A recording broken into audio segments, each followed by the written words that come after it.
What happened in that locker room at Lincoln High School started as the cruelest kind of teenage torture, but ended with a revelation so shocking that it changed everything these bullies thought they knew about strength, respect, and what it really means to be a champion. By the time you hear what Jake Rodriguez was hiding beneath his quiet exterior, you'll understand why some of the most dangerous people in the world are the ones who never feel the need to prove it. Before we jump back in, tell us where you're tuning in from, and if this story touches you, make sure you're subscribed, because tomorrow I've saved something extra special for you. Jake Rodriguez had mastered the art of invisibility during his 3 weeks at Lincoln High School. At 17, he possessed the kind of lean build that made him appear smaller than his actual 5'8" frame, and he had deliberately cultivated an aura of ordinariness that allowed him to slip through crowded hallways without drawing attention. His dark hair was kept simple and unremarkable. His clothes were generic department store brands, and his backpack was the same black Jansport that half the school carried. Everything about his appearance screamed average, forgettable, safe. The morning of October 23rd started like any other Tuesday in Riverside, Ohio. The autumn air carried the scent of dying leaves and the distant smell of the paper mill that employed half the town's fathers. Lincoln High School squatted like a tired brick giant on Maple Street, its windows reflecting the gray sky that seemed perpetually suspended over this working-class community. Students shuffled through the main entrance with the resigned energy of people serving a sentence, their conversations focused on Friday night's football game against their crosstown rivals. Jake navigated the morning routine with practiced efficiency. He avoided the main hallway where Tyler Mitchell and his crew typically held court, instead taking the longer route past the science wing to reach his first period biology class.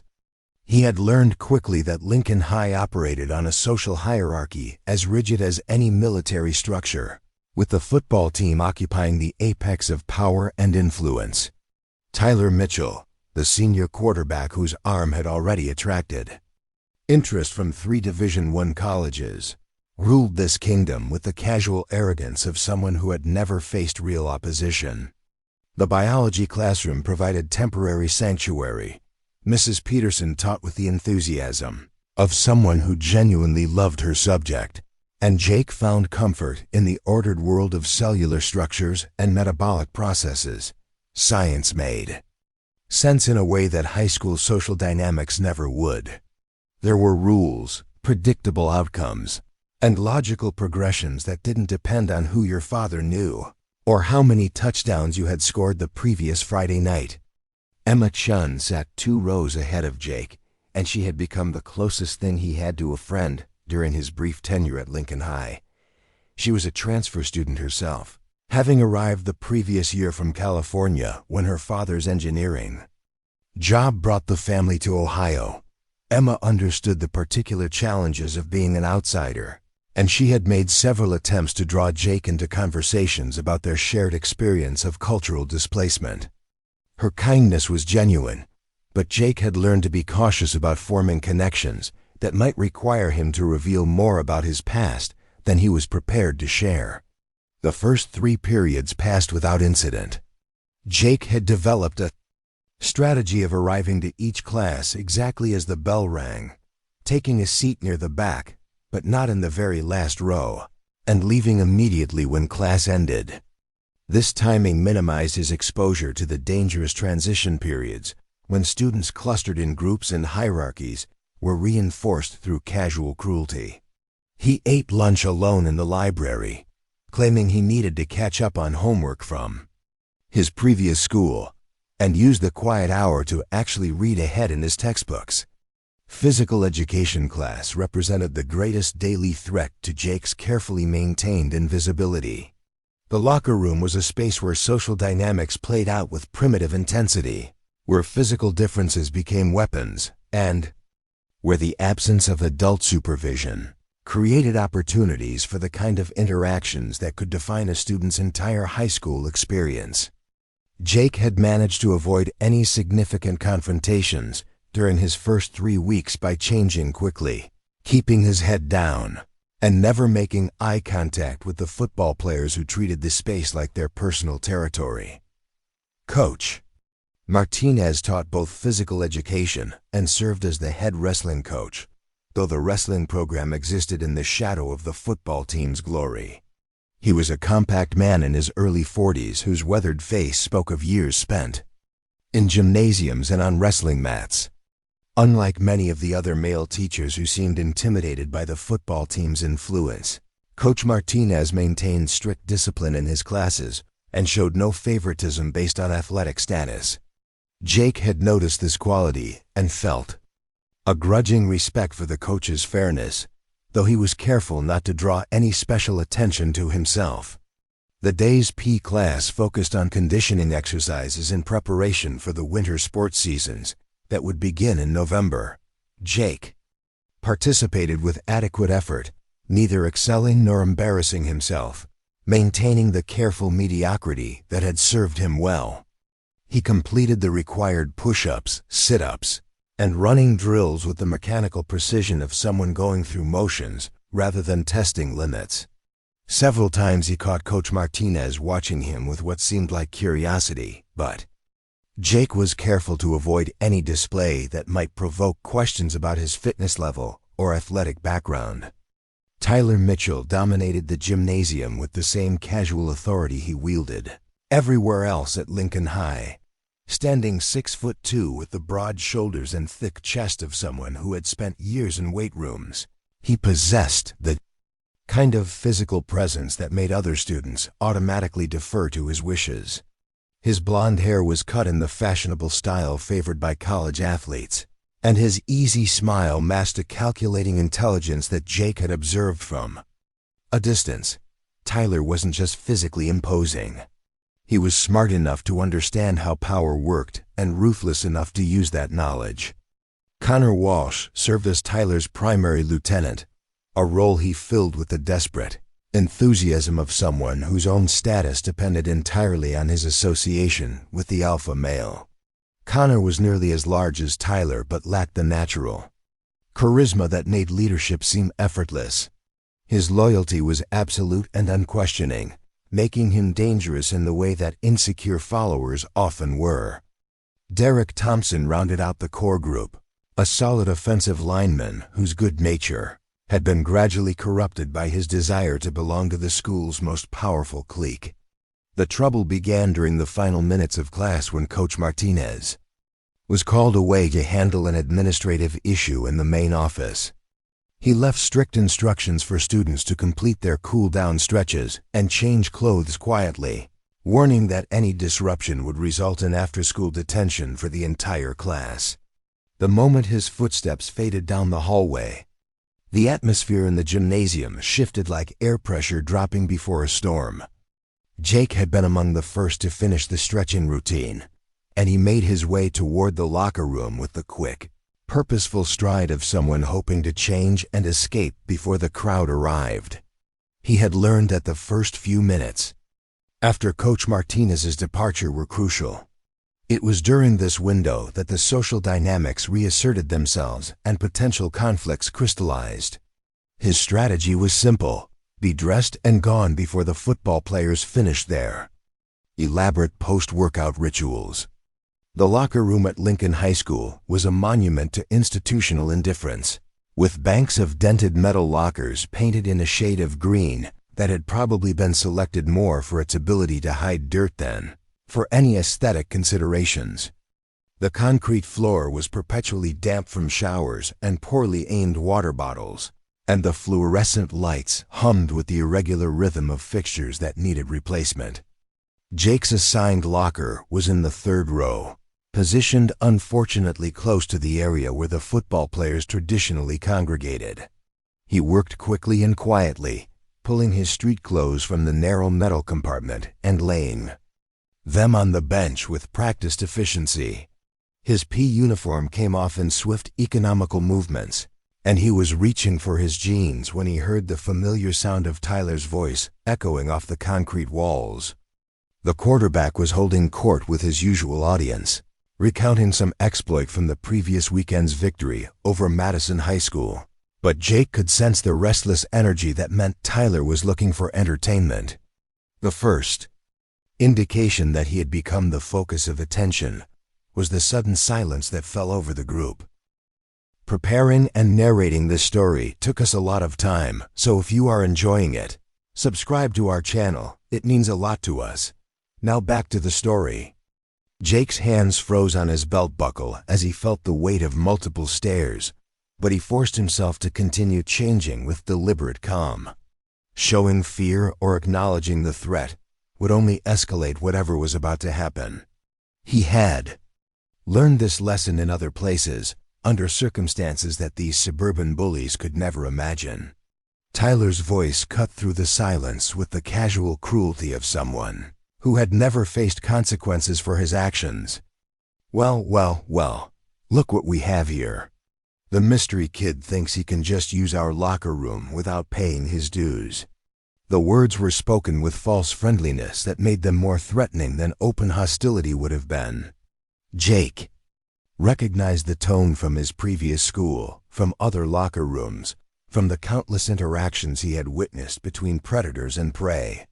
Connor and Derek moved with the synchronized precision of a pack, positioning themselves to block the exits while maintaining the pretense of casual conversation. Other students in the locker room suddenly developed urgent reasons to be elsewhere, gathering their belongings with the guilty haste of people abandoning someone to his fate. Jake understood their retreat. He had made similar calculations himself in other situations, and he felt no resentment toward their cowardice.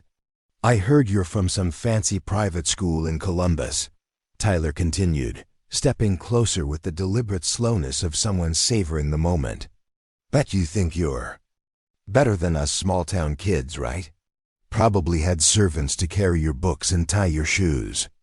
The accusation was so far from Jake's actual background that it would have been laughable under different circumstances. But Jake recognized that truth was irrelevant to the dynamic now unfolding.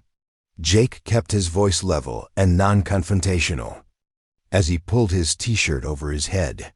"I'm not looking for any trouble, Tyler. Just trying to get changed so I can make it to chemistry on time." He knew that using Tyler's name might be interpreted as either respect or challenge, but he hoped the context would suggest the former. His body language remained carefully neutral, shoulders relaxed, hands visible, posture suggesting submission rather than defiance. Derek laughed with the forced enthusiasm of someone performing for an audience. "Did you hear that?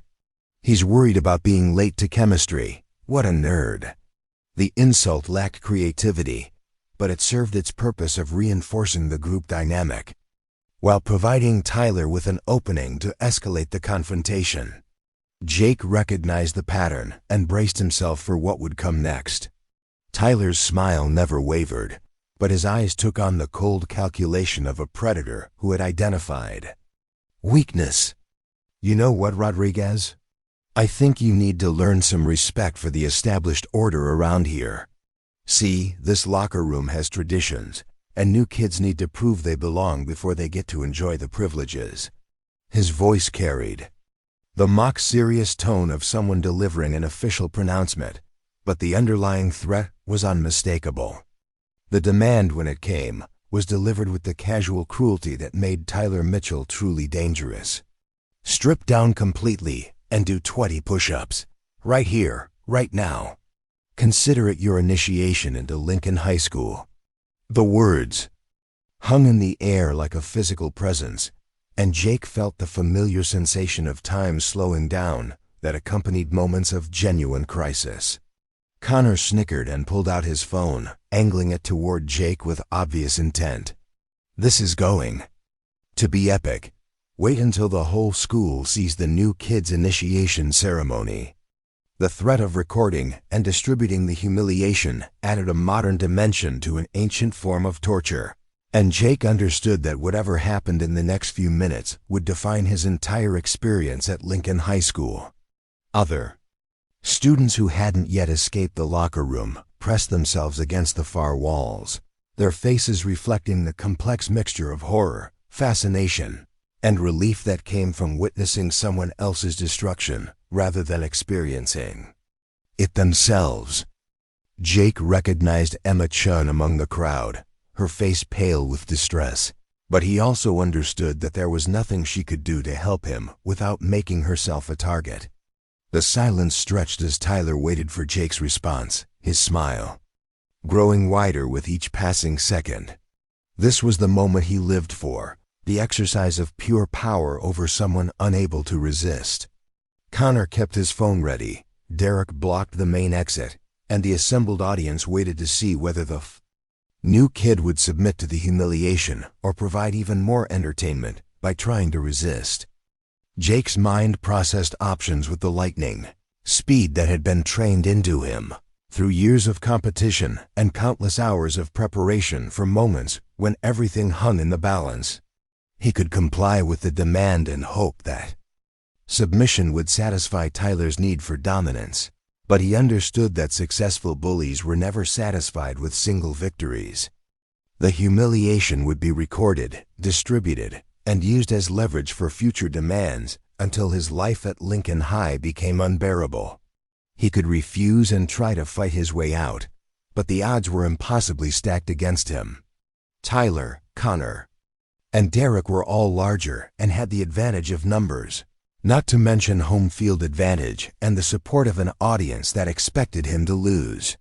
A failed resistance would only make the eventual submission more complete and the humiliation more thorough.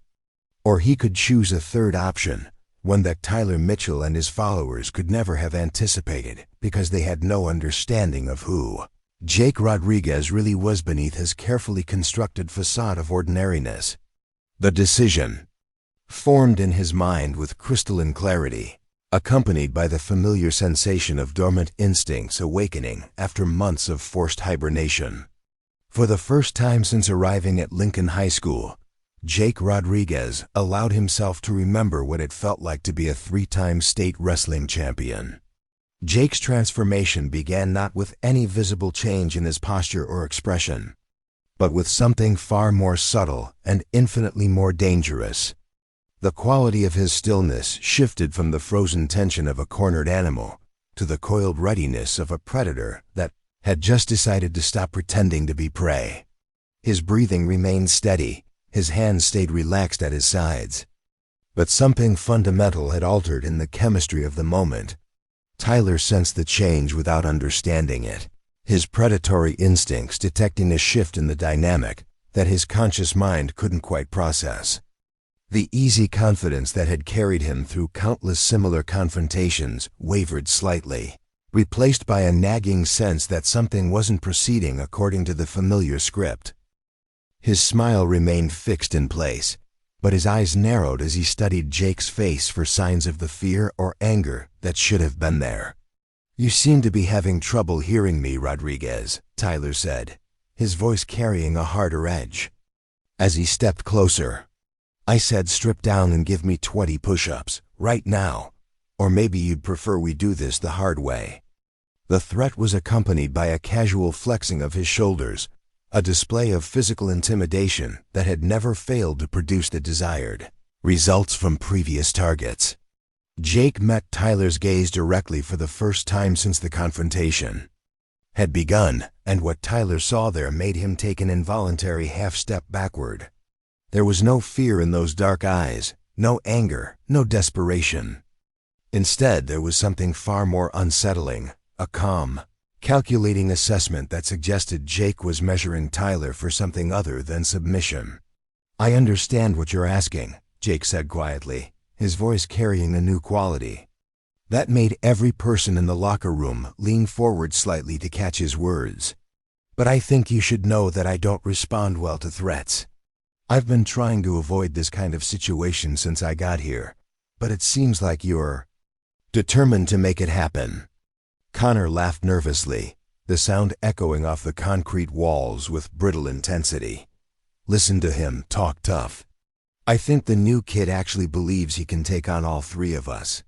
He kept his phone raised, but his hand was trembling slightly as he struggled to maintain the proper angle for recording what he assumed would be Jake's imminent humiliation. Derek shifted his weight from foot to foot, his bulk positioned to block the main exit, but his expression showing the first signs of uncertainty. Unlike Tyler and Connor, Derek possessed enough emotional intelligence to recognize when a situation was moving beyond familiar boundaries. The look in Jake's eyes reminded him of something he couldn't quite place, a memory from childhood that involved a neighbor's dog that had seemed friendly until the moment it decided to stop being friendly. "You're making this harder than it needs to be," Tyler said, but his voice lacked the casual authority it had carried moments before.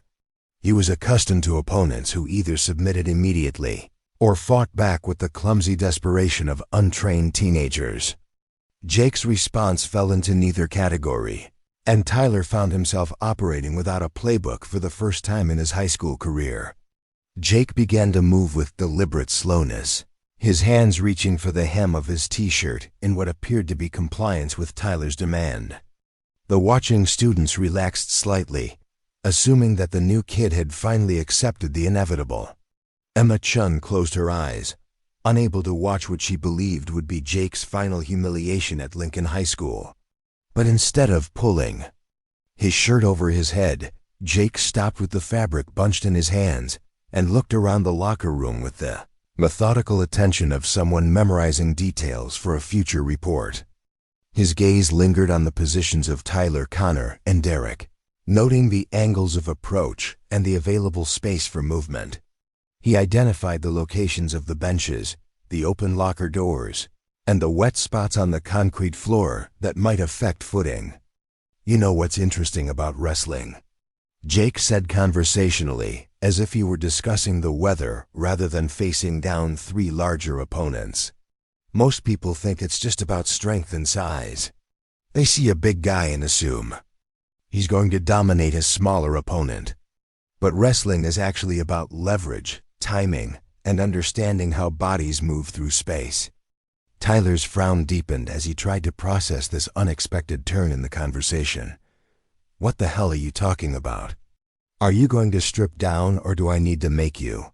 He raised his hands in a gesture that was part threat and part preparation for violence, but something in Jake's calm demeanor made him hesitate to actually initiate physical contact. "The thing about leverage," Jake continued, his voice maintaining the same conversational tone, "is that it doesn't care how much you weigh or how many hours you spend in the gym. 160 pounds applied correctly can move 300 pounds without breaking a sweat. It's just physics." Connor's nervous laughter had died completely, replaced by a growing sense that this interaction was spinning beyond their control. "Tyler, maybe we should just," he began, but Tyler cut him off with a sharp gesture. "Shut up, Connor. The freak thinks he's going to lecture us about physics." Tyler's voice carried a note of genuine anger now, the kind of rage that comes from feeling foolish in front of an audience. "I'm done playing games.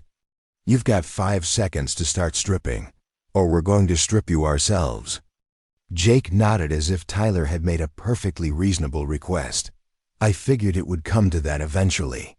You seem like the type who needs to learn things the hard way."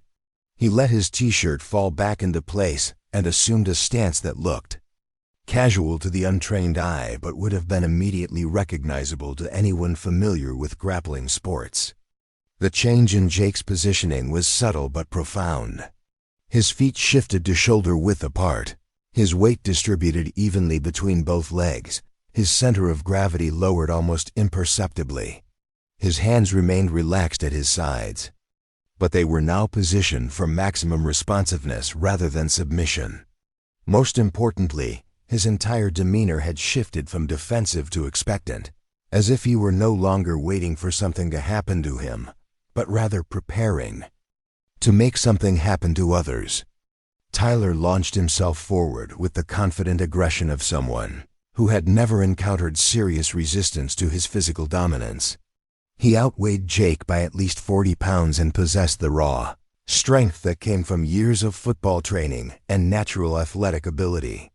His plan was simple: grab Jake by the shoulders, slam him against the lockers, and proceed with the humiliation while Connor recorded the entire episode for posterity. What happened next unfolded with such startling speed that most of the watching students couldn't process the sequence of movements until it was over. Tyler's charge met not the resistance he expected, but rather a smooth, almost graceful redirection that used his own momentum against him. Jake's hands moved with practiced precision, finding the exact points of leverage that would turn Tyler's attack into his own downfall. The throw was textbook perfect, a hip toss that would have earned high marks from any wrestling coach in the Mila country. Jake's hip became the fulcrum over which Tyler's larger body pivoted, and the quarterback found himself airborne for a brief, terrifying moment before crashing to the concrete floor with a sound that echoed through the locker room like a gunshot. The silence that followed was absolute and profound. Tyler lay on his back, the breath knocked from his lungs, staring up at the fluorescent lights with an expression of complete bewilderment. He had never been thrown before, had never experienced the disorienting sensation of having his feet leave the ground against his will, and his mind struggled to process what had just occurred. Jake stood over him, not in a threatening posture, but with the relaxed confidence of someone who had just completed a routine exercise. His breathing remained steady, his expression calm, and his positioning suggested that he was prepared for whatever might happen next. The transformation from seemingly helpless victim to undeniable victor had taken less than 3 seconds. Connor stood frozen with his phone still raised, the device capturing not Jake's humiliation but Tyler's stunning defeat. His mouth hung open as he tried to reconcile what he had just witnessed with everything he thought he knew about physical confrontation and social hierarchy. The leader of their group, the unquestioned alpha male of Lincoln High School, was lying on the floor having been put there by someone half his size. Derek remained positioned by the exit, but his role had shifted from preventing Jake's escape to blocking his own retreat. The dynamics of the situation had reversed so completely that he found himself afraid to move, uncertain whether any motion might provoke Jake into demonstrating his abilities on another target. Tyler struggled to his feet with the unsteady movements of someone whose confidence had been shattered along with his breath. His face was flushed with embarrassment and rising anger, and his hands clenched into fists as he prepared to redeem himself through sheer aggression. "You got lucky," he snarled, though his voice carried a tremor that suggested he didn't entirely believe his own words. Jake shook his head with what appeared to be genuine regret. "Tyler, I really hoped it wouldn't come to this. I've been trying to keep a low profile since I got here, trying to avoid exactly this kind of situation. But you wouldn't let it go, would you?" "I'm going to destroy you," Tyler promised, his voice cracking with fury and humiliation. "Nobody does that to me in my own school. Nobody." He rushed forward again, this time with less technique but more desperate violence, his hands reaching for Jake's throat with the intention of settling the matter through brute force. Jake's response was even more devastating than his first demonstration. Instead of another throw, he employed a technique that showcased not just his grappling skills, but his understanding of how to control and neutralize a larger opponent. Movement was so fluid and economical that it appeared almost effortless. But the result was Tyler finding himself face down on the concrete floor with Jake's knee pressed against his spine and his arm twisted behind his back in a position that made resistance impossible. "This is called a cradle," Jake explained in the same conversational tone he had used earlier, as if he were providing commentary on a sports broadcast rather than subduing a bully. "In wrestling, it's used to turn an opponent and expose their back to the mat. The beautiful thing about it is that the more you struggle, the more uncomfortable it becomes." Tyler's attempts to free himself only served to demonstrate the accuracy of Jake's explanation. Every effort to escape tightened the hold and increased the pressure on his shoulder joint. Within seconds, he was forced to abandon his struggles and lie still, his face pressed against the cold concrete and his pride thoroughly demolished. "Let me go," Tyler gasped, his voice muffled by his proximity to the floor. "I'll call the cops. This is assault. You can't do this to me." Jake maintained the hold without visible effort, his breathing still steady and his demeanor unchanged. "Tyler, you demanded that I strip down and perform push-ups while your friend recorded it for distribution. You threatened me with violence. When I refused, you initiated physical contact with the intention of humiliating me. I'm just defending myself using the minimum force necessary to ensure my safety." The legal accuracy of Jake's statement was not lost on the students watching. The confrontation. Several of them had their own phones out now, recording not Jake's humiliation, but Tyler's complete and utter defeat. The power dynamics of Lincoln High School were being rewritten in real time, and everyone present understood that they were witnessing a pivotal moment in the school's social history. Connor still stood frozen with his phone, but his role had changed from documentarian of Jake's shame to unwilling recorder of Tyler's downfall. His loyalty to his friend warred with his instinct for self-preservation, and the result was a paralysis that prevented him from taking any action at all. "Connor," Jake said, without looking up from his position controlling Tyler, "you might want to put that phone away. I don't think Tyler is going to want this video shared around school." The suggestion was delivered as friendly advice rather than a threat, but Connor understood the implications immediately. He fumbled with his phone, managing to stop the recording but nearly dropping the device in his haste to comply. His hands shook as he shoved it into his pocket, his mind racing with the implications of what he had just captured. Derek finally found his voice, though it emerged as a cracked whisper. "What do you want us to do? Just let you go?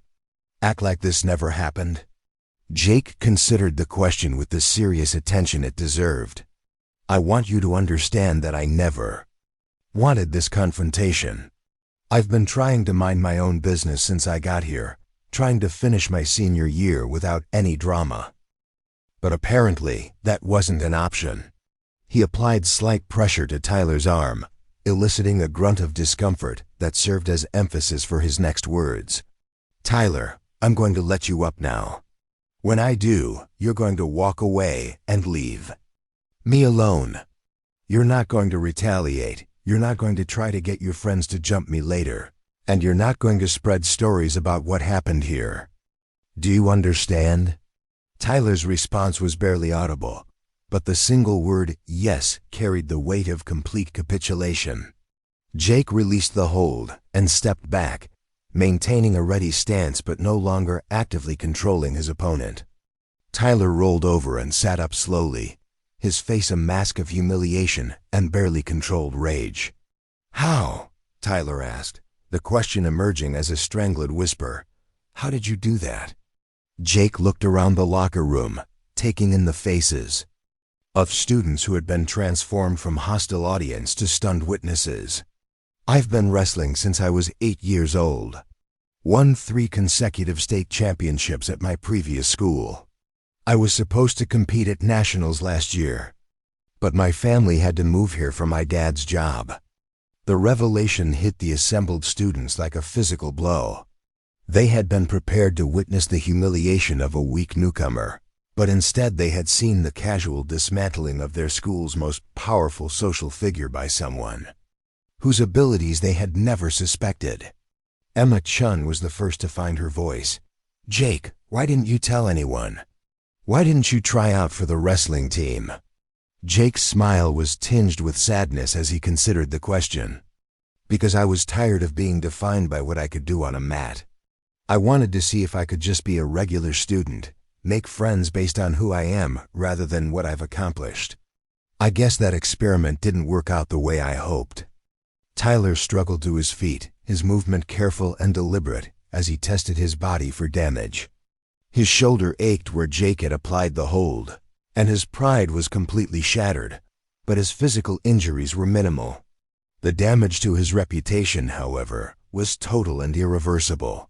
"This isn't over," Tyler muttered, but the words lacked conviction. He understood better than anyone that his reign as the unchallenged king of Lincoln High School had ended the moment Jake Rodriguez had put him on the floor. Jake shook his head with genuine regret. "Tyler, it is over. It has to be. Because if you come at me again, if you try to get revenge or make my life difficult, I'll have to demonstrate my abilities in front of an even larger audience. And I don't think either of us wants that." The threat was delivered with quiet certainty that made it far more intimidating than any amount of shouting or posturing could have been. Tyler recognized the truth in Jake's words and understood that his options had been reduced to a single choice: accept his defeat gracefully or face an even more public humiliation. As Tyler, Connor, and Derek made their way toward the exit, their movement had the quality of a retreat rather than a departure. The other students in the locker room watched them go with a mixture of fascination and disbelief, understanding that they had just witnessed the end of an era at Lincoln High School. Jake began gathering his belongings with the same methodical care he had shown throughout the confrontation. His hands were steady, his breathing remained normal, and his demeanor suggested that subduing bullies was simply another part of his daily routine. But those who looked closely could see the weight of resignation in his shoulders, the recognition that his attempt to live anonymously had failed completely. "Jake," Emma said hesitantly, "are you okay?" He looked up from his locker and managed a small smile. "I'm fine, Emma. Thanks for asking. But I think my days of flying under the radar at Lincoln High are probably over." The understatement of the century, as they would all learn in the hours and days that followed, when word of the locker room confrontation spread through the school like wildfire, and Jake Rodriguez found himself transformed from invisible newcomer to the most talked about student in Lincoln High School's history. The news traveled through Lincoln High School with the velocity and destructive power of a wildfire, consuming dry timber. By the time the lunch period arrived, less than 2 hours after the locker room confrontation, every student in the building had heard some version of the story about Tyler Mitchell's spectacular downfall at the hands of the quiet new kid. Details varied wildly depending on who was telling the tale, but the core facts remained consistent. The untouchable quarterback had been systematically dismantled by someone half his size, and the entire social order that had governed their school for years was suddenly in question. Jake Rodriguez found himself experiencing a phenomenon he had hoped never to encounter again: the suffocating weight of unwanted attention. As he walked through the hallways between classes, conversations stopped mid-sentence, heads turned to track his movement, and whispered discussions erupted in his wake. Students who had never acknowledged his existence now stared at him with mixtures of awe, fear, and calculating interest. The anonymity he had cultivated so carefully was not merely gone. It had been obliterated so completely that he wondered if he would ever again experience the simple pleasure of moving through the world unnoticed. The library, his former sanctuary during lunch periods, proved to be no refuge from the chaos his life had become. Mrs. Henderson, the librarian who had grown accustomed to his quiet presence among the stacks, greeted him with a knowing smile. That suggested she had already heard multiple versions of the morning's events.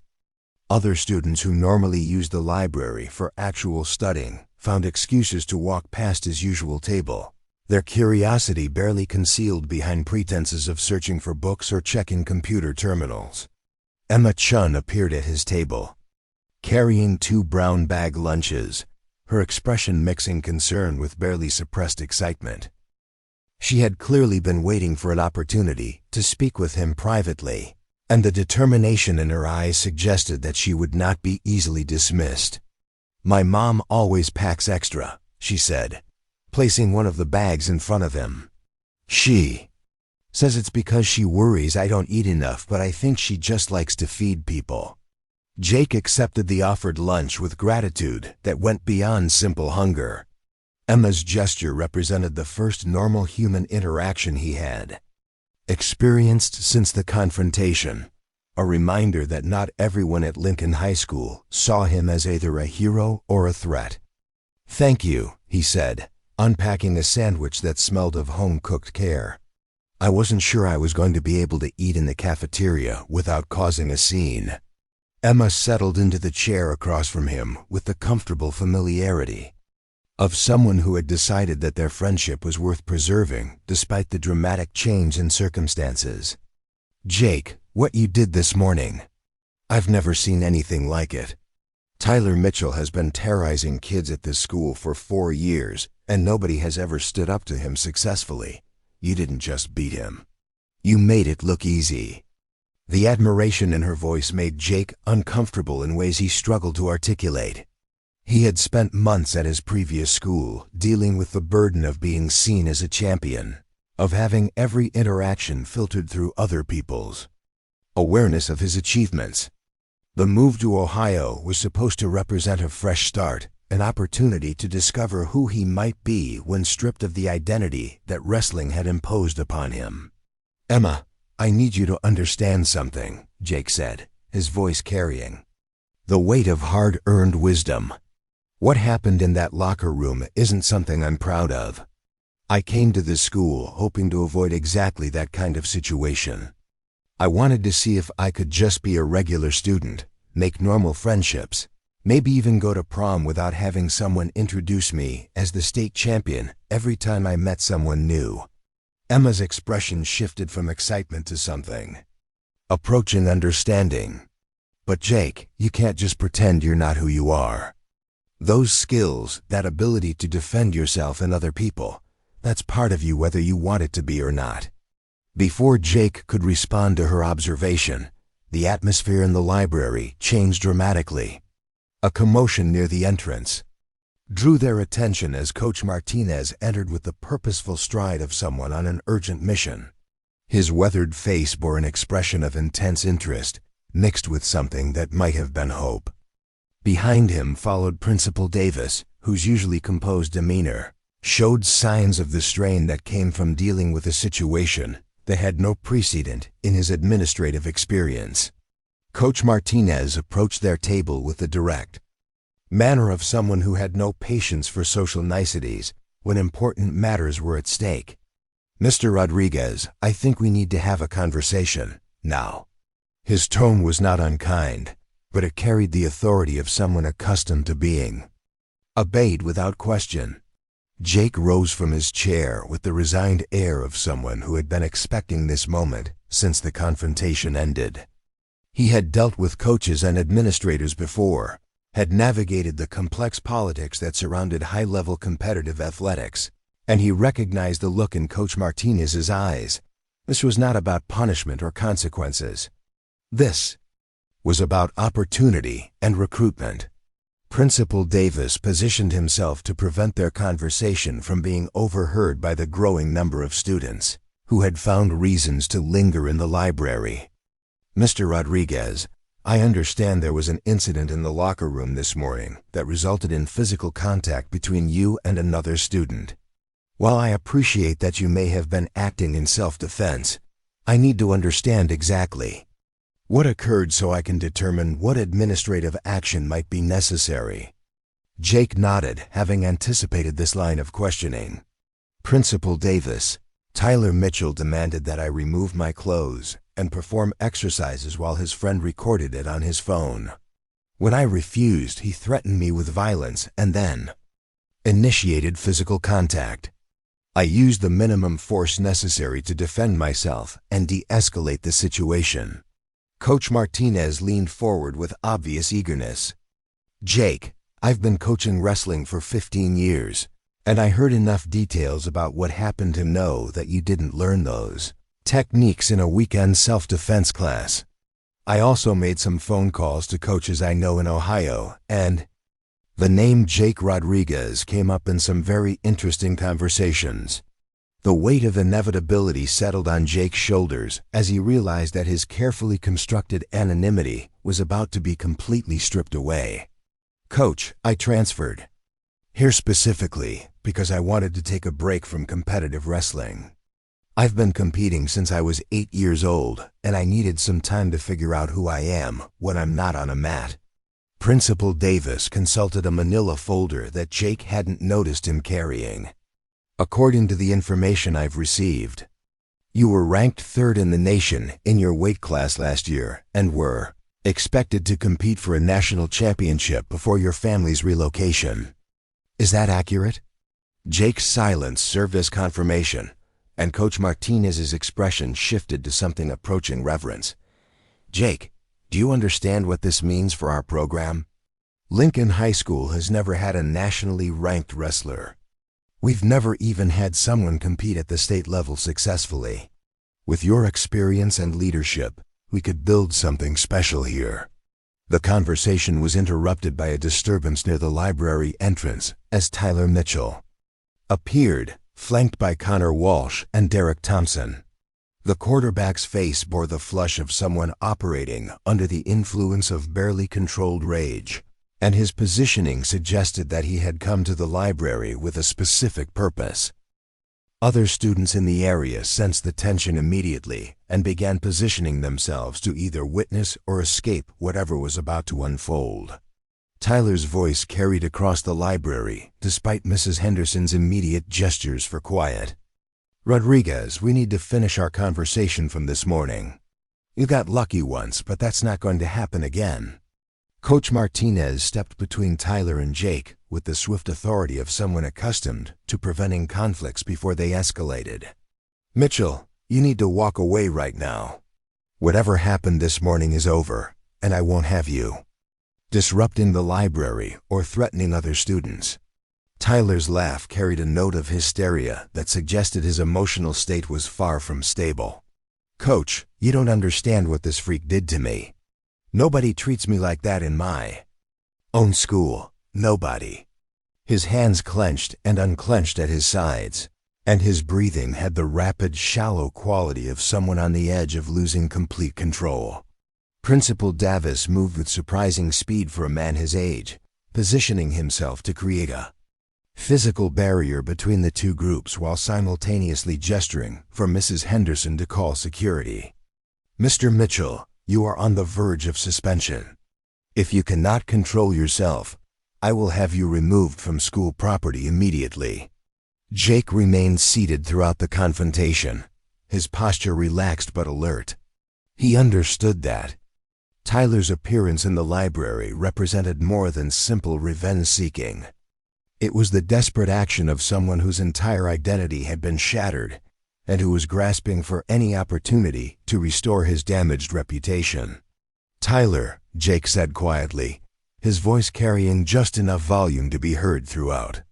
The library, this doesn't have to continue. What happened this morning is over.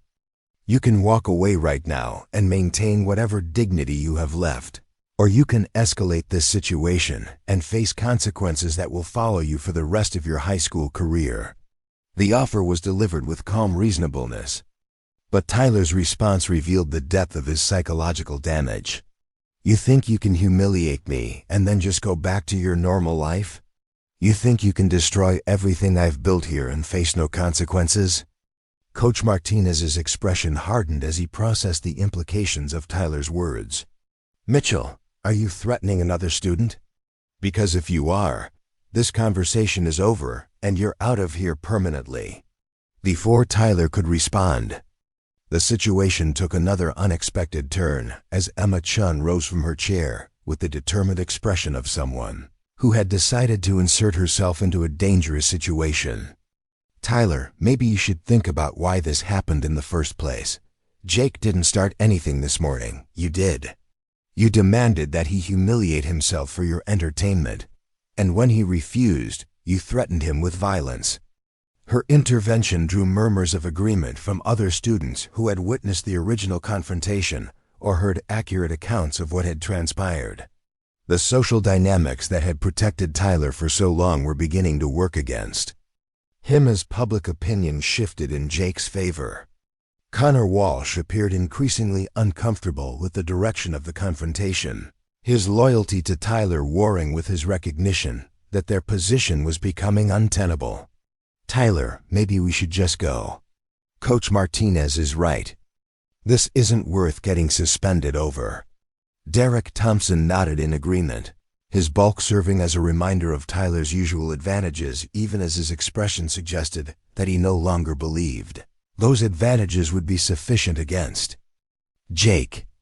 "Come on, man, let's get out of here before this gets worse."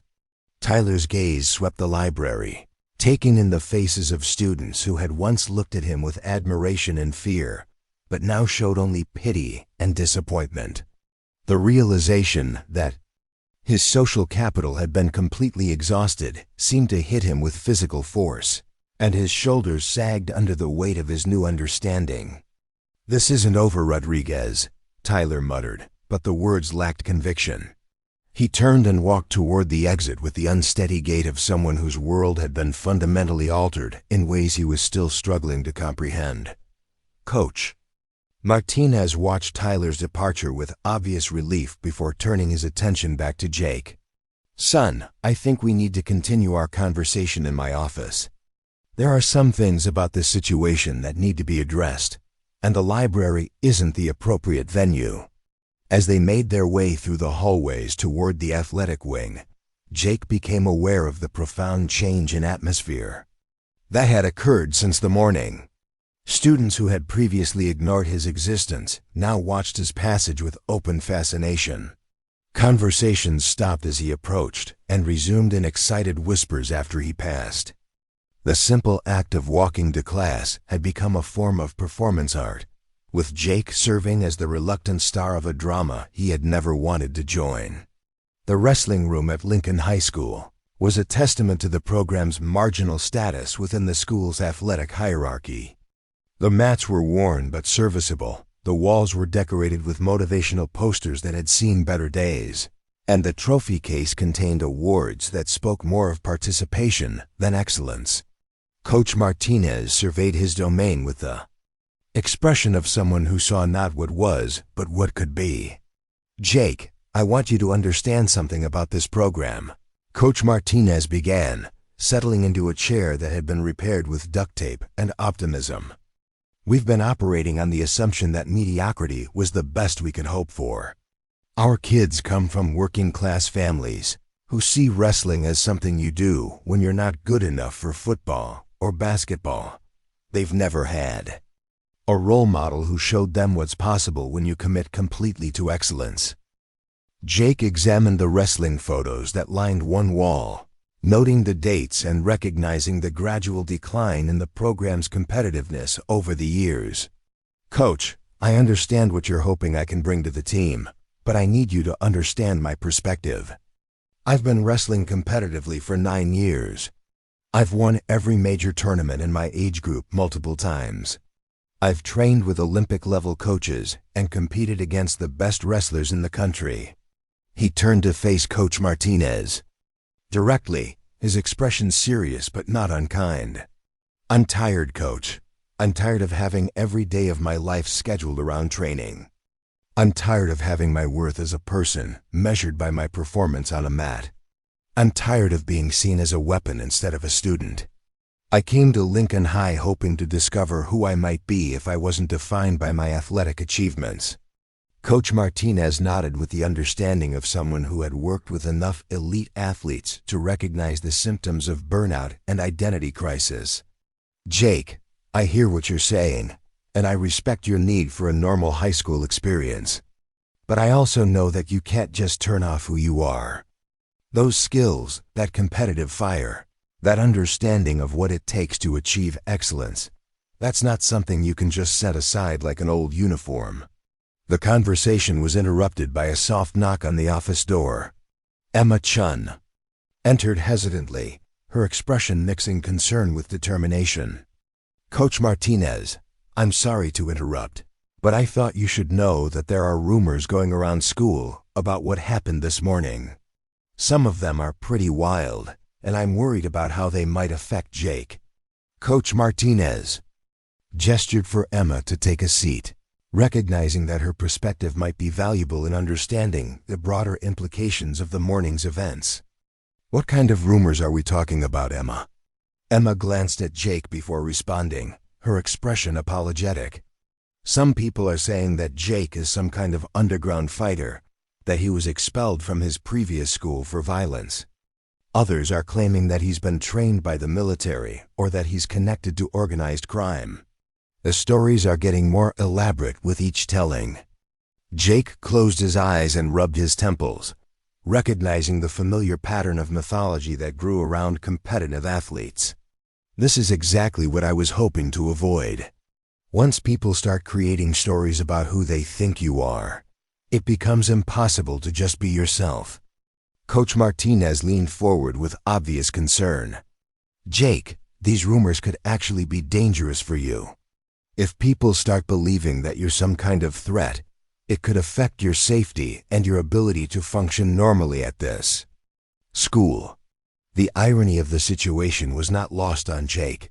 His attempt to avoid attention had resulted in him becoming the center of the most dramatic social upheaval in Lincoln High School's recent history.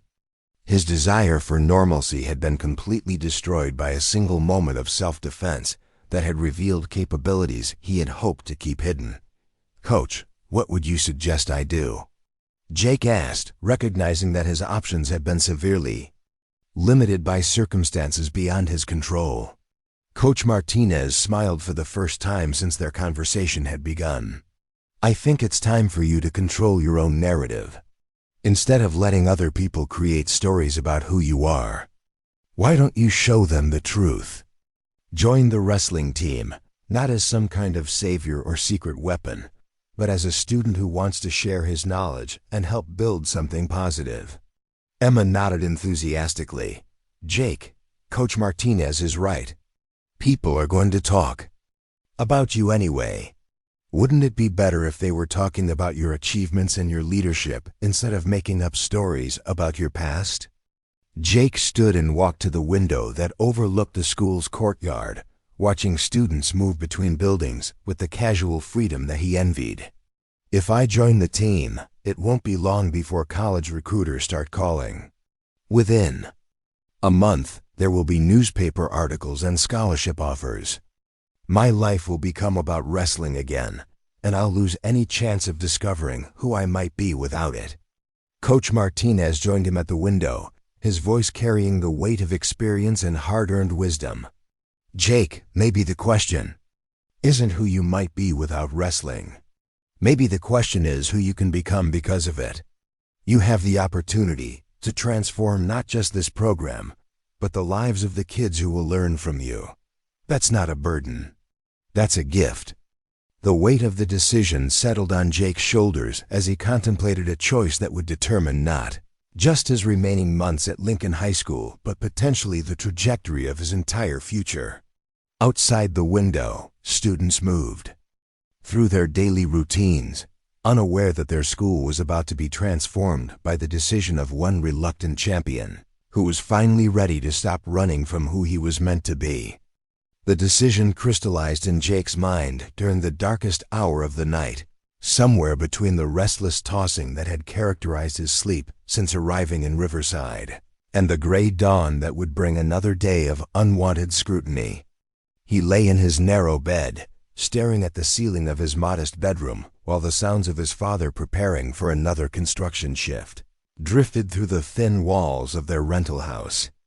The Rodriguez family had moved 6 times in Jake's 17 years, following work opportunities and better schools, but this felt different somehow. This felt like the place where he would finally have to decide who he wanted to become. His mother found him in the kitchen at 5:30 in the morning, already dressed and nursing a cup of coffee that had grown cold while he wrestled with thoughts too complex for easy resolution.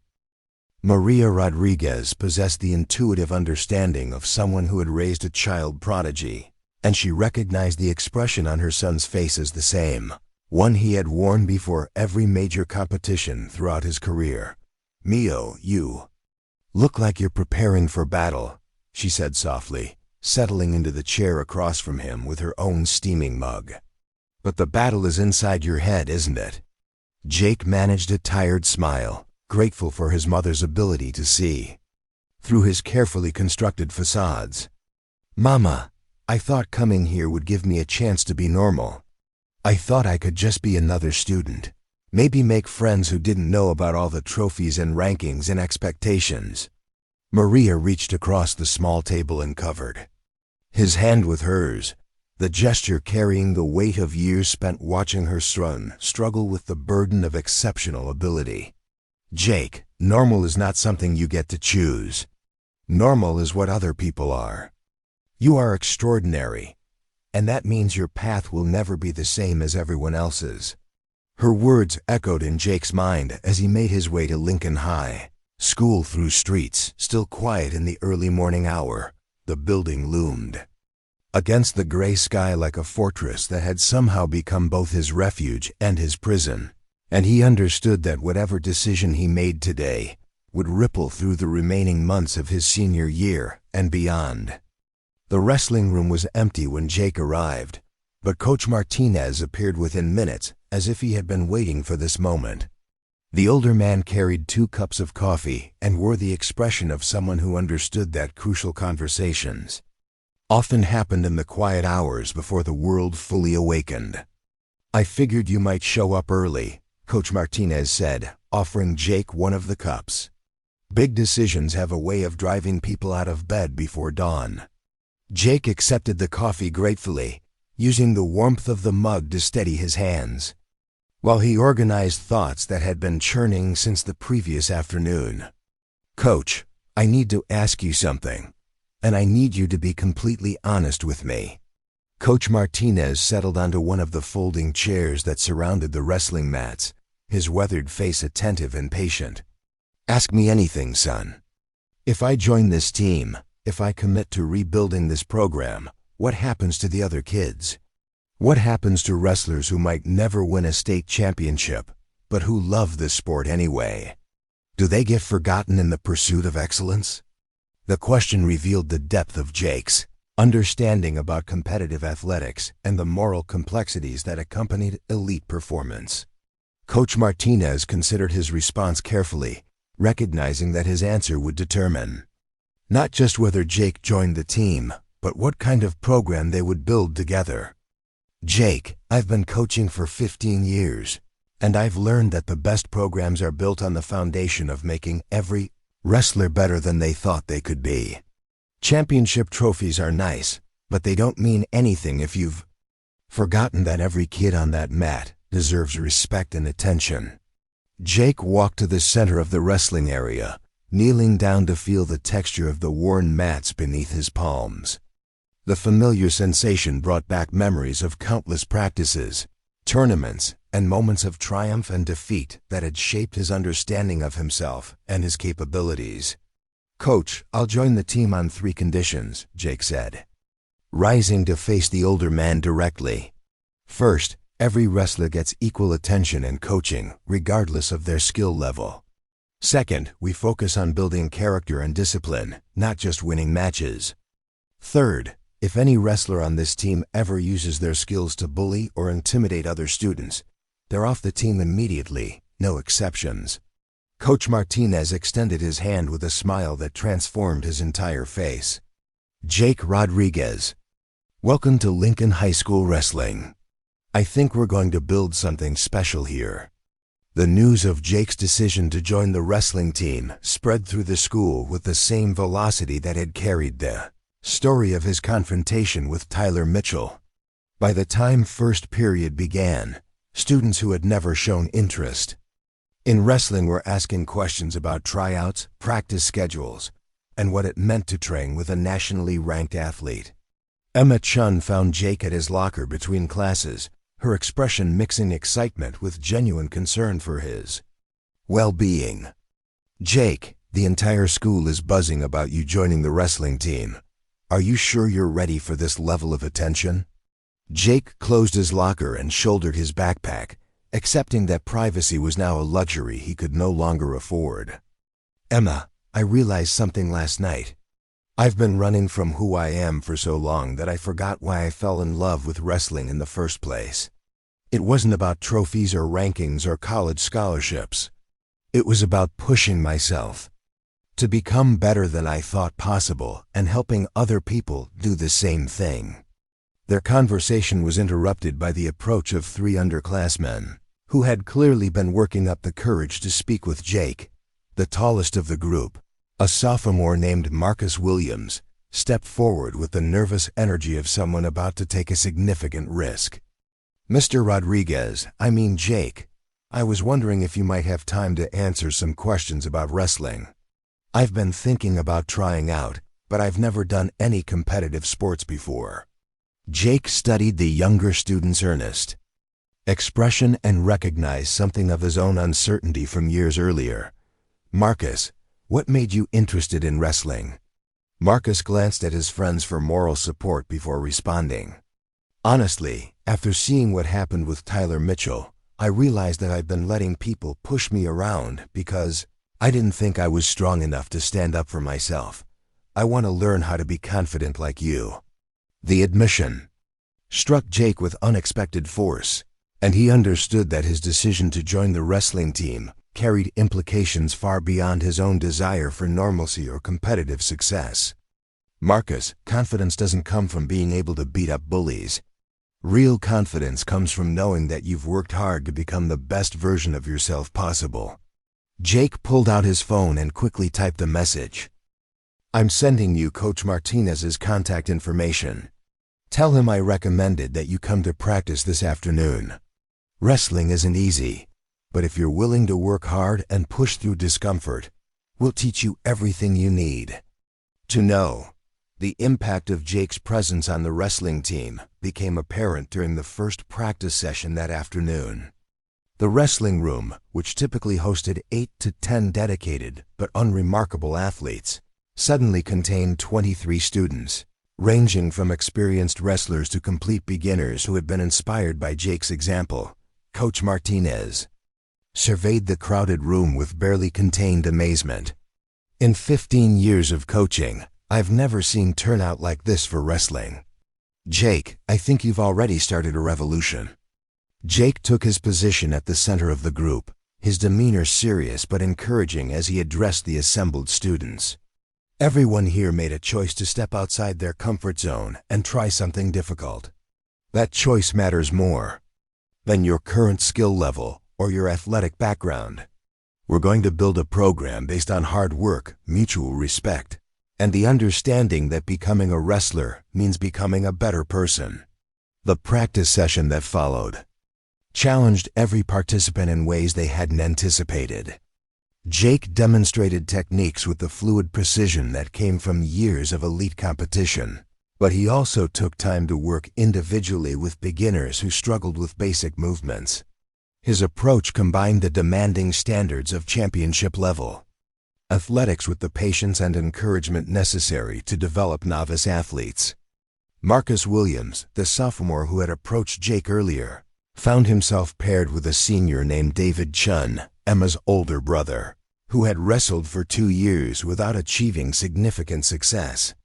The pairing illustrated Jake's philosophy of using experienced wrestlers as mentors rather than creating hierarchies based solely on ability. "David, show Marcus the basic stance and movement patterns we worked on last season," Jake instructed.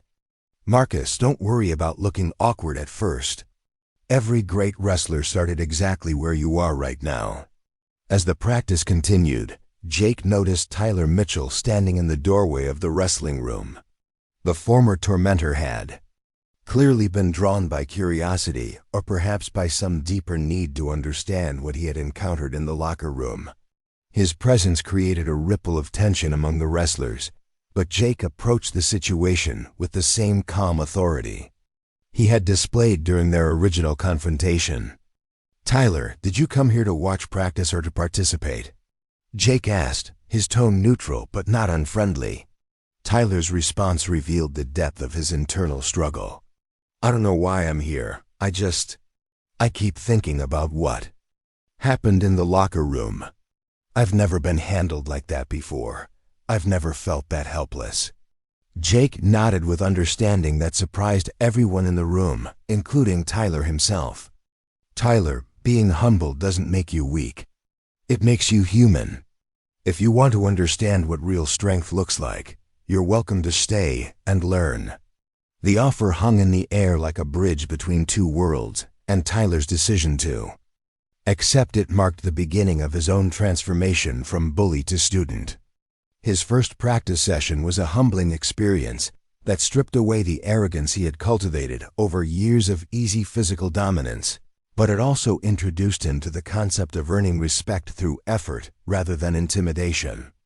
The wrestling program's renaissance continued throughout the following weeks as word spread beyond Lincoln High School about the nationally ranked wrestler who was rebuilding a forgotten program from the ground up. College coaches began calling, sports reporters requested interviews, and the local newspaper ran a feature story about Jake's impact on the school's athletic culture. More importantly, the program began attracting students who had never considered themselves athletes, but who were drawn by the emphasis on personal development and mutual support. Sarah Martinez, a junior who had struggled with confidence issues throughout high school, discovered that wrestling training gave her a sense of physical and mental strength she had never experienced.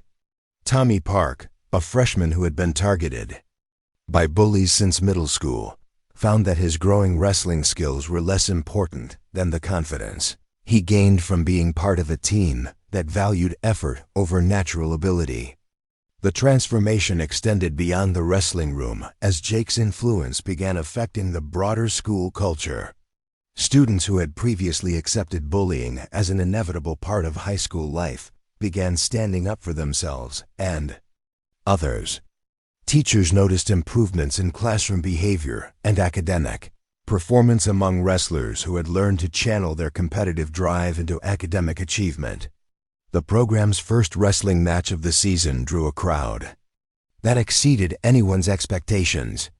The Lincoln High School gymnasium, which had hosted sparsely attended wrestling meets for years, was filled to capacity with students, parents, and community members who had come to witness the debut of Jake Rodriguez and his rebuilt team. Jake's individual performance was dominant in ways that reminded everyone why he had been nationally ranked. But the evening's real story was the collective improvement shown by wrestlers who had been transformed by weeks of intensive training and mentorship. Marcus Williams, the nervous sophomore who had approached Jake in the hallway, won his first match against an experienced opponent from a neighboring school. Tyler Mitchell, competing in his first wrestling match ever, lost his bout but showed the kind of heart and determination that earned respect from teammates and opponents alike. Coach Martinez watched the evening unfold with emotions that ranged from pride to amazement to gratitude. "Jake, what you've accomplished here goes beyond wrestling. You've changed the culture of this entire school." Jake surveyed the crowded gymnasium, taking in the faces of students who had discovered capabilities they never knew they possessed, and community members who had rallied around a program that represented something larger than sports. "Coach, I think I finally understand what my mother meant when she said that being extraordinary means your path will never be normal. This isn't the quiet senior year I thought I wanted, but it's exactly what I needed." The season progressed with a series of victories that attracted regional attention and college recruiting interest. But Jake's focus remained on the individual development of each wrestler on the team. He instituted a mentorship program that paired experienced wrestlers with beginners, created study groups that helped athletes maintain academic standards, and established community service requirements that connected the team with local charitable organizations. The program's success culminated in the state tournament, where Lincoln High School sent its largest contingent of wrestlers in the school's history. Jake won his individual state championship in dominant fashion, but the lasting image from the tournament was his emotional celebration with Marcus Williams, who earned a medal in his first state competition after less than 6 months of training. Tyler Mitchell's journey from bully to dedicated athlete reached its own conclusion during the state tournament, where he competed with the intensity and sportsmanship that had been completely absent from his previous identity. His transformation was so complete that many students struggled to reconcile the respectful, hard-working wrestler with the arrogant quarterback who had terrorized classmates just months earlier. The season-ending banquet drew an overflow crowd of family members, school officials, and community supporters who gathered to celebrate not just athletic achievements, but the broader transformation that had occurred within Lincoln High School's culture. Principal Davis, who had initially worried about the disruptive potential of Jake's arrival, now spoke about the wrestling program as a model for how athletics could serve educational and character development goals. Jake's acceptance speech at the banquet reflected the maturity and wisdom he had gained through his journey from reluctant newcomer to community leader. When I came to Lincoln High School, I thought I was running away from wrestling and everything it represented. What I discovered was that you can't run away from who you are, but you can choose how to use your gifts to make the world around you better. He looked around the room at teammates who had become like family, at coaches who had supported his vision, and at community members who had embraced a program built on principles of mutual respect and personal growth. This team taught me that being a champion isn't about individual accomplishments. It's about lifting others up and helping them discover their own potential for greatness. Emma Chen, who had become not just a friend but a crucial supporter of the program's community outreach efforts, captured the broader significance of Jake's impact in her speech as team manager. Jake Rodriguez didn't just join our wrestling team. He showed all of us what it means to use your abilities to serve others rather than yourself. The evening concluded with the announcement that Lincoln High School's wrestling program had received full funding for the following season, along with commitments from several middle schools to develop feeder programs that would ensure the team's continued growth and success. More importantly, the principles that Jake had brought to the program had been adopted by other athletic teams and academic organizations throughout the school. As Jake prepared for graduation and his transition to college wrestling on a full scholarship, he reflected on the unexpected journey that had brought him from a desperate attempt at anonymity to a position of leadership and influence that had transformed an entire school community. The quiet kid who had wanted nothing more than to blend into the background had discovered that his greatest contribution lay not in hiding his abilities but in using them to create opportunities for others to discover their own strength. Potential. The legacy of that transformation would continue long after Jake Rodriguez left Lincoln High School, carried forward by teammates who had learned that true strength comes not from dominating others, but from lifting them up, and by a community that had discovered the power of supporting young people in their journey toward becoming the best versions of themselves. 3 years after Jake Rodriguez's graduation from Lincoln High School, the impact of his brief but transformative presence continued to reverberate through the halls of the institution and the broader Riverside community in ways that no one could have predicted. The wrestling program he had rebuilt from obscurity had become a powerhouse that consistently sent athletes to state championships and Division I colleges. But more importantly, it had evolved into something far greater than a sports team.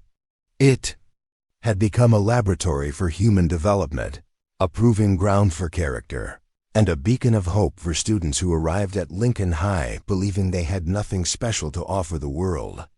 Coach Martinez stood in his office on a crisp October morning, surveying walls that had been transformed from sparse displays of participation trophies to impressive collections of championship medals, newspaper clippings, and scholarship announcements. The most prominent display, however, was not devoted to athletic achievements, but to a collection of letters from former wrestlers who credited their Lincoln High experience with changing the trajectory of their lives. These testimonials represented the true legacy of what had begun as one quiet teenager's reluctant decision to stop hiding from his abilities. The morning's practice session buzzed with the controlled energy of athletes who understood they were part of something larger than themselves. 28 wrestlers filled the room that had once struggled to maintain a roster of 8, and their diverse backgrounds reflected the program's evolution into a true community institution. The team included traditional athletes who had been drawn by the program's competitive success, but it also welcomed students who had found their way to wrestling through more unconventional paths. Maria Santos, now a senior and team captain, had joined the program as a freshman after being inspired by stories of Jake's impact on students who had felt powerless in the face of bullying and social exclusion. Her journey from shy underclassman to confident leader exemplified the program's ability to develop not just physical skills but the kind of inner strength that translated into success across all areas of life. Under her leadership, the team had instituted a peer counseling program that provided support for wrestlers dealing with academic struggles, family problems, or social challenges. The wrestling room itself had been expanded and modernized through a combination of school funding and community donations that reflected the program's elevated status within Riverside. New mats, updated training equipment, and improved lighting created an environment that rivaled facilities at much larger schools. But the most significant changes were less tangible. The atmosphere of mutual respect and shared commitment to excellence that Jake had established had become the program's defining characteristic, passed down from senior to underclassmen like a sacred tradition. Tommy Park, the former freshman who had sought refuge from middle school bullies in wrestling training, was now a college sophomore on a full wrestling scholarship at Ohio State University. His weekly visits to Lincoln High practices served as both inspiration for current wrestlers and testament to the program's ability to identify and develop potential that might otherwise have remained hidden. Tommy's transformation from frightened target to confident college athlete had become legendary within the school, but his real contribution was his willingness to mentor younger students who saw their own struggles reflected in his story. The impact of the wrestling program extended far beyond the bounds of athletic competition into the academic and social fabric of Lincoln High School. Teachers reported improved classroom behavior and academic performance among wrestlers who had learned to apply the discipline and goal-setting skills from their training to their studies. The school's overall culture had shifted toward greater emphasis on mutual respect and support, with bullying incidents dropping dramatically as students internalized the values that the wrestling program promoted. Tyler Mitchell's journey from tormentor to mentor had become one of the most remarkable transformation stories in the school's history. After graduating from Lincoln High, he had attended a community college where he continued wrestling while studying education. His return to Lincoln High as an assistant wrestling coach and substitute teacher represented a full-circle moment that few who knew him during his days as a bully could have imagined possible. His unique perspective as someone who had experienced both the destructive power of unchecked aggression and the redemptive potential of disciplined training made him an effective advocate for students struggling with anger and behavioral issues. The community's relationship with Lincoln High School had been fundamentally altered by the wrestling program's success and the values it represented. Local businesses competed to sponsor team events and provide internship opportunities for wrestlers. Recognizing that the program produced young adults with the work ethic and character traits that made them valuable employees, the annual wrestling banquet had evolved into a major community celebration that drew hundreds of attendees and raised significant funds for program expansion and scholarship support. Emma Chen, who had graduated as valedictorian and earned admission to Stanford University on academic merit, maintained close ties with the wrestling program despite pursuing a career in biomedical engineering. Her perspective as someone who had witnessed Jake's transformation from reluctant newcomer to inspiring leader provided valuable insight into the broader implications of what had occurred at Lincoln High. In her role as an alumna advisor to the program, she helped current wrestlers understand the connection between athletic achievement and lifelong success. The ripple effects of Jake's influence had spread beyond Lincoln High School to other institutions throughout the region. Coaches from neighboring schools regularly visited to observe training methods and team culture, hoping to replicate the success that had made Lincoln High's wrestling program a model for athletic excellence combined with character development. Several schools had implemented similar mentorship structures and community service requirements, acknowledging that athletic programs could serve as vehicles for broader educational goals. Marcus Williams, the nervous sophomore who had approached Jake in the hallway years earlier, was now completing his master's degree in sports psychology. While serving as a volunteer assistant coach at Lincoln High, his research focused on the role of athletics in developing resilience and self-confidence among adolescents, drawing heavily on his own experiences and observations from the wrestling program.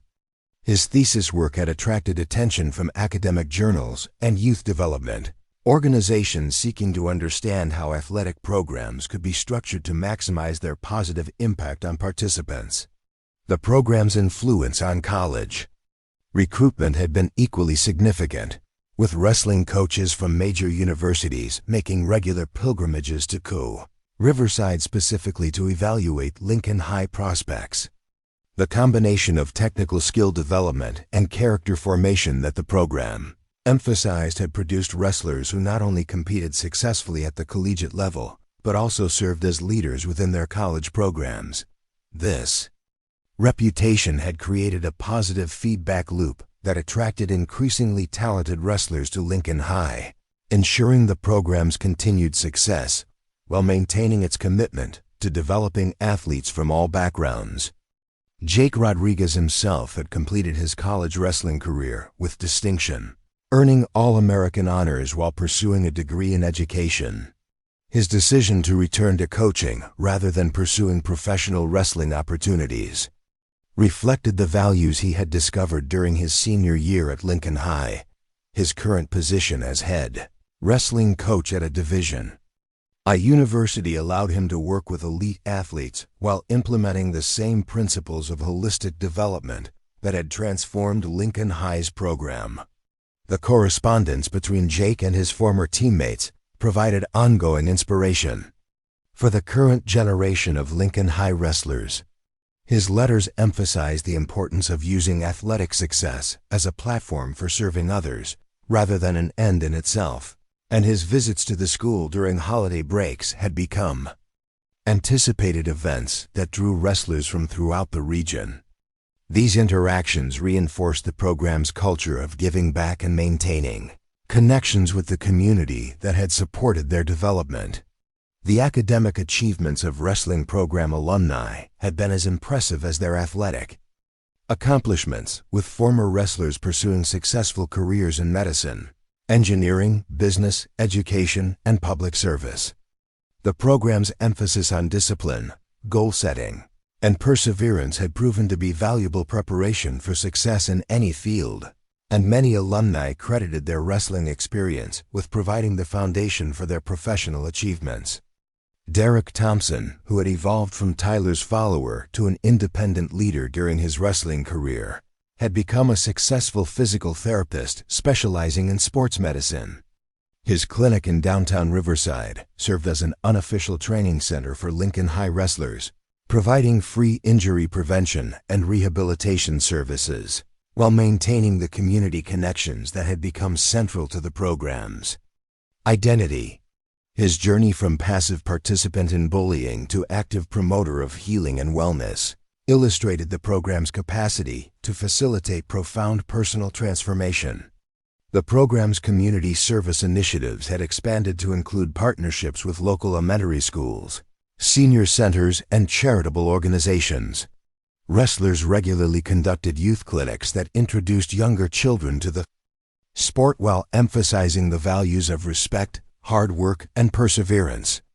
These outreach efforts had created a pipeline of future wrestlers while strengthening the bonds between the program and the broader community.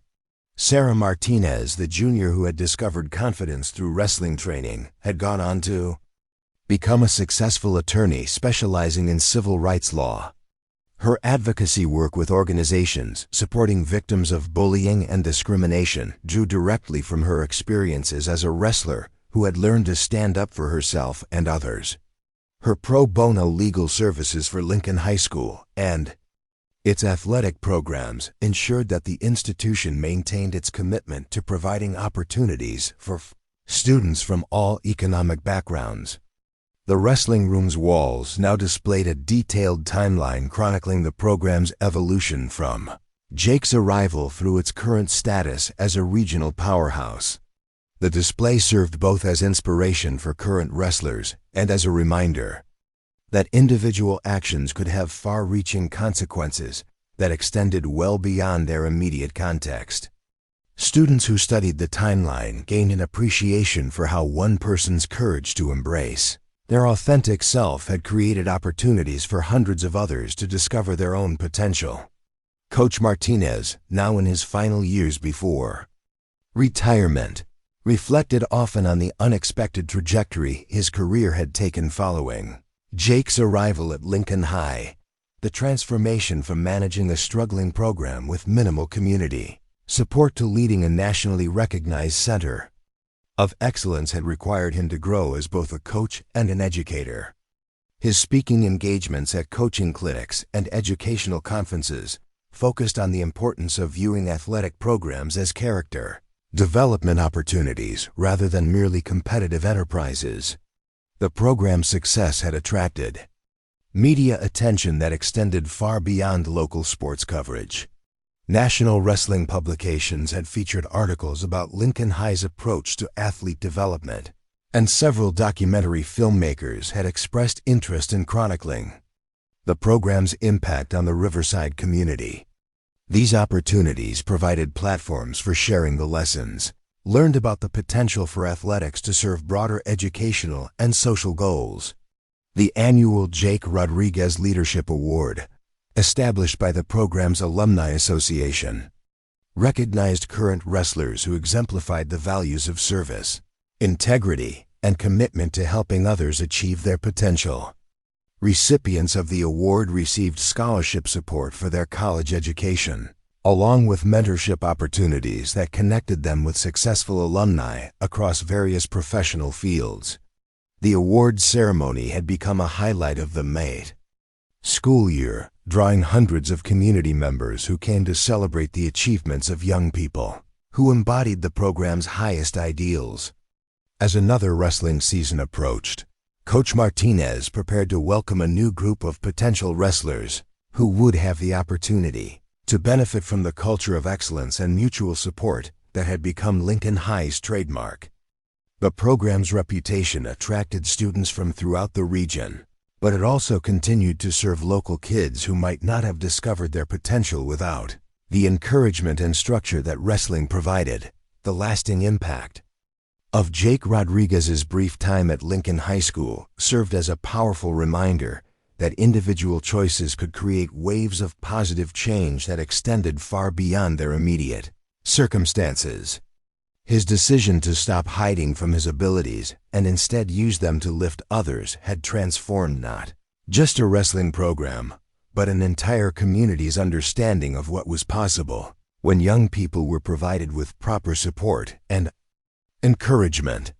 The story of Lincoln High School's wrestling program continued to evolve with each new generation of athletes who learned that true strength came not from dominating others, but from helping them discover their own capacity for greatness. This legacy ensured that Jake Rodriguez's influence would continue to shape lives and build character long after the specific details of his high school career had faded into memory, proving that the most powerful victories were those that inspired others to achieve their own forms of success. The weathered gymnasium at Lincoln High School had witnessed countless moments of triumph and heartbreak over its decades of existence, but nothing quite compared to the electricity that filled the air on the evening of the 10th anniversary reunion of Jake Rodriguez's graduating class.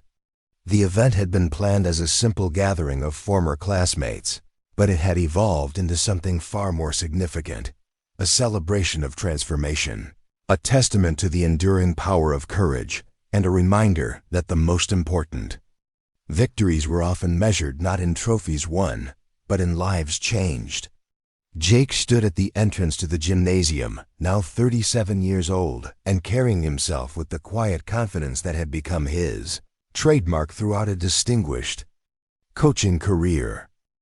His hair showed touches of gray that spoke to the pressures and responsibilities he had embraced since leaving Riverside, but his eyes retained the same intensity that had once silenced a room full of bullies with a single, devastating wrestling demonstration.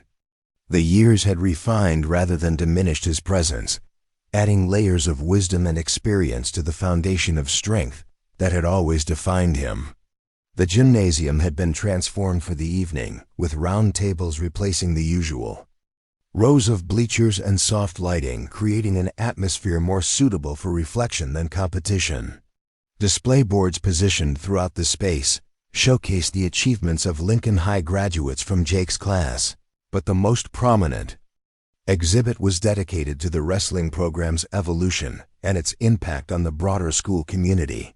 Photographs, newspaper clippings, and personal testimonials created a visual narrative of transformation that began with a single moment of courage in a high school locker room. Emma Chun approached Jake with the graceful confidence of someone who had successfully navigated the transition from small-town valedictorian to respected professional in a demanding field. Her work in biomedical research had earned national recognition, but her most meaningful contributions remained tied to the mentorship programs she had helped establish for underrepresented students in STEM fields. Her presence at the reunion reflected the enduring bonds formed during those crucial high school years, when futures were being shaped by daily choices and unexpected friendships. "Jake, it's incredible to see how many people came tonight," Emma observed, gesturing toward the crowded gymnasium. "I don't think anyone could have predicted that a high school reunion would draw this kind of attendance, especially from people who've moved all over the country." Jake nodded as he surveyed the gathering crowd, recognizing faces that had been etched in his memory since his transformative senior year at Lincoln High. "Emma, I think people came because they understand that something special happened here. Not just to me, but to all of us. This place became a laboratory for discovering what we were capable of becoming." Their conversation was interrupted by the arrival of Tyler Mitchell, whose appearance represented perhaps the most dramatic transformation among all the reunion attendees. The former bully had evolved into a man whose entire presence radiated the kind of gentle strength that came from having conquered his own demons while dedicating his life to helping others do the same. His career as an educator and wrestling coach had been marked by an almost supernatural ability to connect with troubled students, drawing from his own experiences to guide young people away from the destructive patterns he had once embodied. Tyler's approach to Jake carried none of the tension that might have been expected between former adversaries. Instead, their interaction reflected the deep mutual respect that had developed over years of shared commitment to using their experiences to benefit others. "Jake, I wanted to thank you again for agreeing to speak tonight. The current wrestling team has been looking forward to hearing from you for months." Jake clasped Tyler's shoulder with genuine warmth, their relationship having evolved into something that transcended their complicated history. "Tyler, seeing what you've accomplished with those kids over the past few years has been incredible. You've proven that our worst moments don't have to define our future contributions." The evening's program began with remarks from Principal Davis, now nearing retirement after a career that had been profoundly shaped by the events of Jake's senior year. His speech acknowledged that the transformation of Lincoln High School's culture had begun with a single student's refusal to be victimized, but had ultimately required the participation of an entire community committed to supporting positive change. "The story of Jake Rodriguez's impact on our school has become somewhat legendary over the years," Principal Davis noted, "but I want to emphasize that the real miracle wasn't what one exceptional student accomplished. The real miracle was how our entire community chose to embrace the values he demonstrated and make them part of our institutional identity." Coach Martinez, now officially retired but still actively involved in the wrestling program as a volunteer mentor, took the podium to share his perspective on the decade that had transformed Lincoln High from a struggling athletic program into a model for character-based education. His remarks focused on the importance of recognizing that athletic achievement was meaningless unless it served the broader purpose of developing young people who would contribute positively to their communities. When Jake Rodriguez walked into my wrestling room 10 years ago, "I thought I was recruiting an athlete who might help us win some matches," Coach Martinez reflected. "What I discovered was that we were gaining a teacher who would show us how to use athletics as a vehicle for building character, creating opportunities, and changing lives." The audience included dozens of former wrestlers whose lives had been transformed by their participation in the program Jake had helped rebuild. Marcus Williams, now Dr. Marcus Williams, and a respected sports psychologist, had built his professional career around understanding and replicating the conditions that allowed young people to discover their potential for excellence. His research had been influenced profoundly by his experiences as a nervous sophomore who had found courage through wrestling training and mentorship. Sarah Martinez, the attorney whose civil rights work had earned regional recognition, spoke about how her wrestling experience had provided the foundation for her advocacy on behalf of victims of bullying and discrimination. Her legal career had been built around the principle that everyone deserved the opportunity to feel safe and supported while pursuing their goals, a lesson she had learned firsthand during her transformation from insecure teenager to confident athlete. Tommy Park's journey from frightened freshman to successful college graduate and community leader illustrated the program's capacity to identify and develop potential that might otherwise have remained hidden. His current work as a high school counselor allowed him to serve as an early intervention specialist for students facing the kinds of challenges he had once experienced, creating a continuum of support that extended the program's impact across generations. The evening's most emotional moment came when Derek Thompson, the former football player who had participated in Jake's initial humiliation, took the stage to offer a public acknowledgement that had been years in the making. His career as a physical therapist had been built around helping athletes recover from injuries, but his deeper motivation stemmed from a desire to contribute to healing rather than causing harm. 10 years ago, I was part of a group that tried to humiliate someone because we thought it would make us feel powerful, Derek admitted, his voice carrying the weight of long-held regret. What I learned from Jake Rodriguez was that real power comes from lifting people up, not tearing them down. That lesson has guided every important decision I've made since graduating from this school. The program included video messages from wrestlers who couldn't attend the reunion, but wanted to share their experiences of how the Lincoln High wrestling program had influenced their lives. College students, young professionals, and even some who had faced significant personal challenges spoke about how the values they had learned through wrestling continued to guide their choices and shape their character. Jake's keynote address represented the culmination of a decade of reflection on the unexpected trajectory his life had taken since that October morning when he had been forced to choose between submission and self-defense. His remarks focused not on his individual achievements, but on the collective transformation that had occurred when a community committed itself to supporting the growth and development of its young people. "When I was 17 years old, I thought strength meant being able to handle problems by myself," Jake began, his voice carrying easily through the gymnasium that had once witnessed his most challenging moment.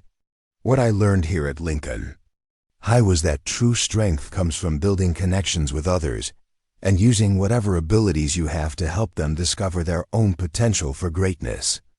Jake's speech explored the concept of legacy and the responsibility that came with being given opportunities to influence others.